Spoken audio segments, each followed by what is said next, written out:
myself Abhay Kaushik and welcome to my YouTube channel. So this is gonna be my first video.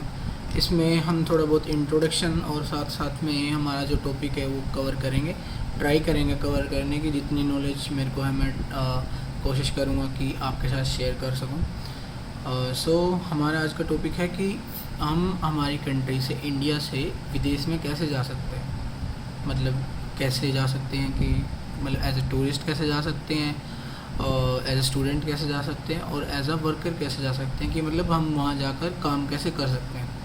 तो इसके 3-4 तरीके होते हैं। First is that we go through IELTS, second is we go through PT और हम TOEFL करें। ये 3-4 हो गए। चौथा एक इलीगल तरीका होता है, सबको लगभग पता ही है, काफ़ी फेमस है हरियाणा पंजाब में, और डोंकी में बोलते हैं, जिसमें मेरे हिसाब से वो डोंकी में जो लोग जाते हैं वो डोंकी ही होते हैं, मतलब गधे ही होते हैं। इसको अलग टॉपिक में कवर करेंगे, अलग वीडियो में कवर करेंगे इस टॉपिक को।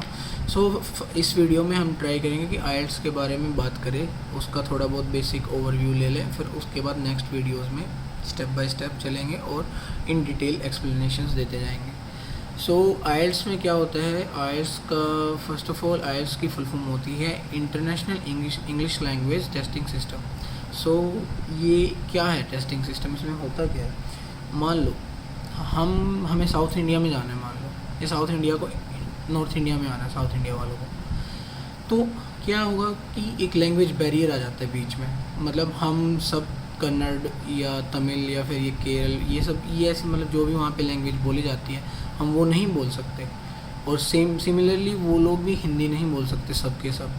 सो एक जितने भी ऑल अराउंड द वर्ल्ड जितने भी की इंग्लिश लैंग्वेज कंट्रीज़ हैं जो इंग्लिश लैंग्वेज बोलते हैं, जिनकी मदर टंग इंग्लिश है, उन्होंने एक सिस्टम बनाया जिससे वो क्या करेंगे कि मतलब उनके जो कंट्री में इमिग्रेंट्स आएंगे उनकी इंग्लिश लैंग्वेज प्रोफिशिएंसी चेक करेंगे।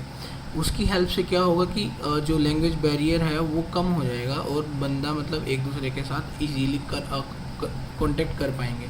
सो इसमें बिजनेस हो या फिर कोई भी ट्रैवलिंग हो, ये काफ़ी ईजी हो जाती है। तो आइल्स का ये काम होता है कि भाई आपको सर्टिफिकेट देता है कि भाई ये बंदा इंग्लिश बोल सकता है, इंग्लिश में इसकी अच्छा खासा इसका हाथ ठीक है, इसका मतलब ये काम कर लेता है इंग्लिश में। सो अब आइल्स में क्या होता है, 2 टाइप के आइल्स होते हैं, आइल्स जनरल ट्रेनिंग, आइल्स एकेडमिक्स। एकेडमिक्स में क्या होता है, एकेडमिक्स मतलब समझ में आ रहा है कि भाई स्टडी से रिलेटेड है, पढ़ाई लिखाई से रिलेटेड है, उसमें जाते हैं मेनली स्टूडेंट्स। और जनरल ट्रेनिंग में मेनली जाते हैं भाई जिनको काम करना होता है, वहाँ जाके जिनको डायरेक्टली जॉब चाहिए होती है कि भाई हम तो आए वर्क परमिट पे हैं, हमें पैसा कमाना चाहते हैं। सीधा कमाते स्टूडेंट्स भी हैं, लेकिन वो जो एक्स्ट्रा कम करते हैं तो वो इलीगल होता है और वो मतलब डिपोर्ट भी कर दिया जा सकता है। जो मान लो किसी कंट्री ने, जैसे ऑस्ट्रेलिया में तो अभी फुल आ रहा है, कितना ही आप अनलिमिटेड वर्क कर सकते हो 7 डेज़ के अंदर, मतलब एक वीक में अनलिमिटेड काम कर सकते हो। वेरेज जैसे कनाडा और यूएसए में 20 आवर्स होते हैं एक वीक के स्टूडेंट के लिए। वो उसका बस ये होता है कि भाई स्टूडेंट अपना पार्ट टाइम जॉब करके खर्च निकाल लें। लेकिन भाई वही सबको पता है कि हम फ़ॉरेन जाते हैं तो मिडिल क्लास फैमिली से होते हैं 90% और पैसा ही कमाने जाते हैं, तो लगभग सब करते हैं कैश पे काम। फिर उसके बाद आती है भाई आइल्स में एकेडमिक्स और जनरल ट्रेनिंग में क्या होता है फ़र्क। इनमें फ़र्क कुछ नहीं होता, बस राइटिंग में फ़र्क आ जाता है। जनरल ट्रेनिंग में एक लेटर लिखना होता है, वेरेज एकेडमिक्स में आपको ऐसे लिखना होता है टास्क 2 के अंदर। बाकी सब प्रोसेस सिमिलर होता है, सेम होता है बिल्कुल। सो आइल्स में क्या होता है, 4 पार्ट होते हैं भाई, listening, writing, reading and speaking. सब में सबका मिला के 9 बैंड होता है और सबका इंडिविजुअली भी 9 बैंड स्कोर होता है। सो मान लो लिसनिंग है, जैसे मैं अपने स्कोर शेयर करूं तो मैंने अभी आइल्स का पेपर दिया था काफ़ी टाइम आगे, मतलब 2-3 महीने हो गए। तो उसमें मेरे ओवरऑल 7.5 बैंड्स आए थे, 7.5 बैंड्स थे। उसमें लिसनिंग में मेरे 9 बैंड आए थे, रीडिंग में 7.5 थे एंड स्पीकिंग और राइटिंग में मेरे 6.5 ईच थे। सो ऐसे था।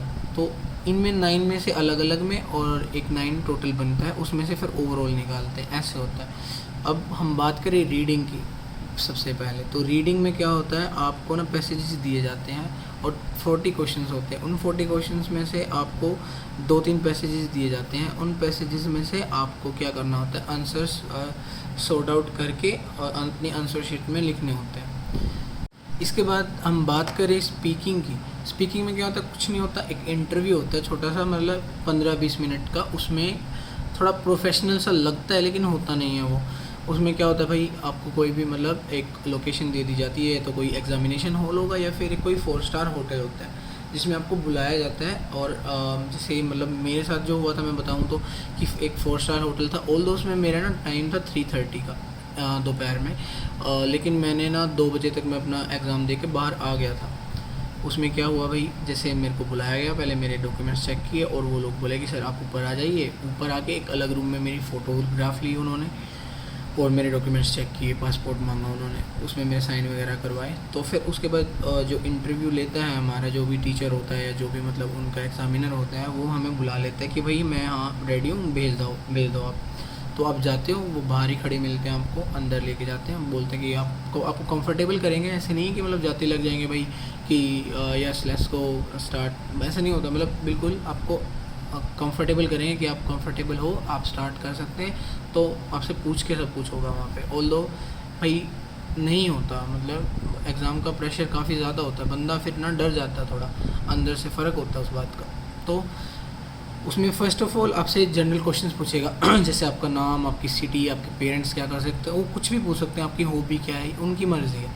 फिर सेकंड में आपको क्या करेंगे, वो पार्ट 2 में आपको टॉपिक दे देंगे कि आपको इस टॉपिक पे 1 मिनट मिलेगा सोचने के लिए और 2 मिनट आपको बोलना है। फिर पार्ट थ्री में उस टॉपिक के ऊपर काउंटर क्वेश्चंस भी हो सकते हैं कि आपने ऐसा ऐसा बोला, ऐसा क्यों बोला, ऐसा क्या हुआ था, ये पूछ सकते हैं। और कुछ और भी टॉपिक से रिलेटेड वो क्वेश्चंस पूछ सकते हैं, कुछ भी, उनकी मर्ज़ी है वो। तो ये होता है। अब रह गया राइटिंग में क्या होता है, फर्स्ट जो टास्क 1 होता है और टास्क 2 होता है। टास्क 1 की वैल्यू होती है 3 बैंड्स की आउट ऑफ 9, और जो टास्क 2 होता है उसकी 6 बैंड होती है, क्योंकि वो ऐसे होता है और वो बड़ा होता है काफ़ी। तो टास्क 1 में क्या होता है, आपको डायग्राम दिया जाता है या फिर कोई चार्ट दिया जाता है जिसमें आपको डाटा को एनालाइज करके उसके बारे में कुछ लिखना होता है, और जो सिग्निफिकेंट डाटा है उसी को उठाना होता है। वो आगे हम एक्सप्लेन करेंगे जब राइटिंग वगैरह की सीरीज़ आएगी अच्छे से। और टास्क 2 में क्या होता है कि सिर्फ आपको ऐसे दिया जाता है, ऐसे पे आपने लिखना होता है। जैसे कोई टॉपिक दे दिया कि ग्लोबल वार्मिंग है, उसके मतलब अफेक्ट्स बताओ, उसके रीजंस बताओ, उसके क्योर्स बताओ, मतलब क्योर कि मतलब ग्लोबल वार्मिंग कम कैसे की जा सकती है। तो ये सब ऐसे ये टॉपिक होता है, उसके ऊपर आपको लिखना होता है पैराग्राफ में, पैसेजेस बना के। जितना अच्छा लिखोगे, जितनी अच्छी वोकैब होगी, वर्णमाला बोलते हैं इसको हिंदी में, उतने आपको अच्छे नंबर मिलेंगे, उतने अच्छे आपको बैंड आएंगे। अब हमारा हो गया रीडिंग हो गया, राइटिंग हो गया और स्पीकिंग हो गया। अब रह गया हमारा क्या, लिसनिंग। इसके बाद आ गया लिसनिंग मॉड्यूल में क्या होता है, 40 क्वेश्चंस होते हैं और 4 सेक्शंस होते हैं, 10 क्वेश्चंस ईच सेक्शन में। इसका भी 9 बैंड होता है इंडिविजुअल अगर हम बात करें स्कोर की। लेकिन ये थोड़ा ना और सारे मॉड्यूल से इजी मानते हैं इसको कैंडिडेट्स, बिकॉज ये क्या होता है, लिसनिंग हम इंग्लिश मूवीज़ वगैरह देखते ही रहते हैं, थोड़ा इनके एक्सेंट से जो भी होता है हम फेमिलियर होते हैं लिसनिंग से, तो इजी होता है हमारे लिए आंसर सुनना और लिखना। तो ये काफ़ी मतलब स्कोरिंग मॉड्यूल माना जाता है इसका आइल्स का, तो काफ़ी इजी रहता है और काफ़ी हेल्प करता है हमें हमारा स्कोर लिफ्ट अप करने में। सो इसमें जैसे क्या होता है, 4 सेक्शंस होते हैं, सेक्शन 1, सेक्शन 2, सेक्शन 3, सेक्शन 4। जैसे जैसे आप ऊपर जाते जाओगे ना, जैसे सेक्शन 4 सबसे टफ माना जाता है, क्योंकि उसमें एक तो साथ के साथ सारे क्वेश्चन साथ में बोल देते हैं वो, और दूसरा ना टाइम नहीं मिलता उसमें। जैसे कि मतलब बाकी सेक्शंस में हमें टाइम मिलता है, कुछ क्वेश्चंस के बाद ऑडियो पॉज हो जाती है, लेकिन सेक्शन 4 वगैरह में 3 के बाद 4 में ऐसे कम का होता जाता है गैप, रेस्ट कम होता जाता है। तो यही बात थी। सो सब कुछ यही था आज की वीडियो के लिए। आई होप ये थोड़ी बहुत आपको हेल्पफुल लगेगी। अगर थोड़ी बहुत भी हेल्पफुल लगे तो प्लीज़ लाइक, शेयर, सब्सक्राइब कीजिएगा चैनल को, और आगे भी वीडियोज़ आती रहेंगी। So make sure you hit that subscribe button, also press the bell icon, and thank you very much. मिलते हैं नेक्स्ट वीडियो में।